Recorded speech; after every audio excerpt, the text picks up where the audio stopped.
сол жөнінде шындықты айтыңдар сендер, ана басшыға. Міне халықтың ниеті қандай болса, Алла тағала сондай патша береді адамға. Қазіргі балдардың бәрін қарап отырсаң, жас балдардың өзі сауап үшін еңбек етеді да. Bir ақсақалымыздың айтқан сөзі бар. Ақсақалымыздың айтқан сөзі. Сауап үшін бірдеңе жасайтын болсам, мені күнәға батыр дейді. Жұмаққа барам деп бірдеңе жасайтын болсаң, мен тозаққа жібер дейді. Бесіктен бел шықпаған балаға сендер тозақ пен жұмақты үйретіп жатсыңдар қазір. Сауап пен күнәні үйретіп жатсыңдар. Ей, одан да алғыс ал, қарғыс алма. Алғыс алған бала халықтың қошеметіне бөленген балаға Алла разы болады деген сөз қайда? Қазақи сөздер қайда?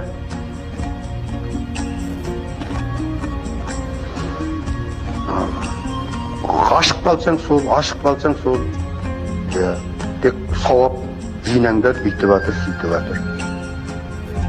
Шығыңдар берге. Жоғарғы айтыңдар билікке. Қазір сол үкіметті халық бағып отыр, керек болатын болса. Үкіметті халық бағып отыр. Құрттайда бір ештерің бар ғой, сондай заттарды жібермей өшіріп тастауларыңа болады ғой. Бірден анау соны өлімді ойлатқанша балдарға болашақты ойлатып өсіру керек.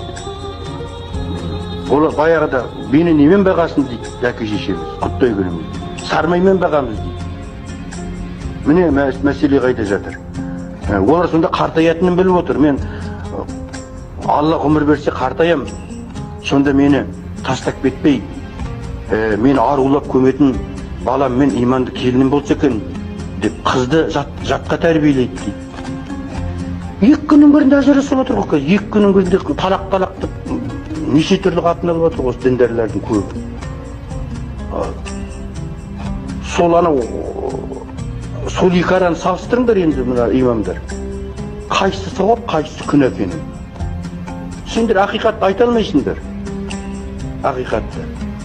Билікке қарай жағынып, халықты улап, халықтың миын айналдырып, өз еш танып жүрген қасқыр қазақ бәріне сенгішті. Құрттай балдарға сеніп қалды қазір.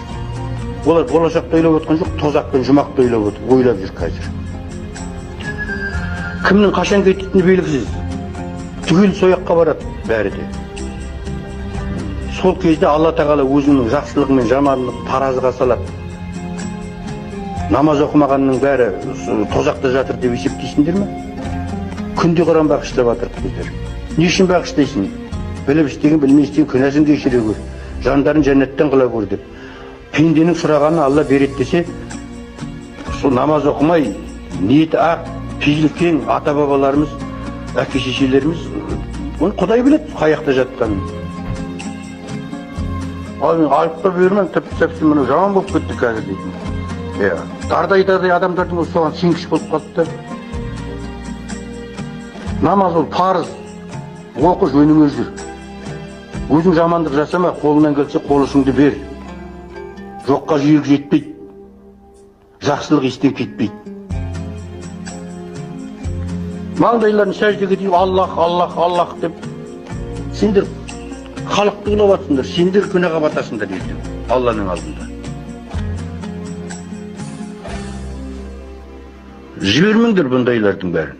Кім білет, өздері беретін. Ағайыны бар, бауыры бар, туысы бар. Таудай сауап жинағылар келе ма, имамдар айтындар ана бәлсаға. Әнші инем десін бәрі. Аузын ашты ақша, аузын ашты ақша. Дүниені қуған, дүние қоңызды Алла жақтыртпайтын, неге айтпайсыңдар сендер? Қарнымның ашқанына емес, қадірімнің қашқанына жаңағы намыстанам дей ме? Сондықтан да қадір қашпау керек. Қазақи жолды біздер жоққа шығарып баратырмыз, ата-бабаның жолын. Көп заттан айырылып қалдық. Міне. Баяғы ассалаумағалейкумге қазір біздер арабтың сөзін қосып отырмыз. Бәрәкату, мәрәкату. Халал дейтін сөз жоқ қазақта. Харам дейтін сөз жоқ қазақта. Өздері құттайды болса ойланыңдарсыз. Неге біздер сонда біреудің қаңсығына таңсық боламыз?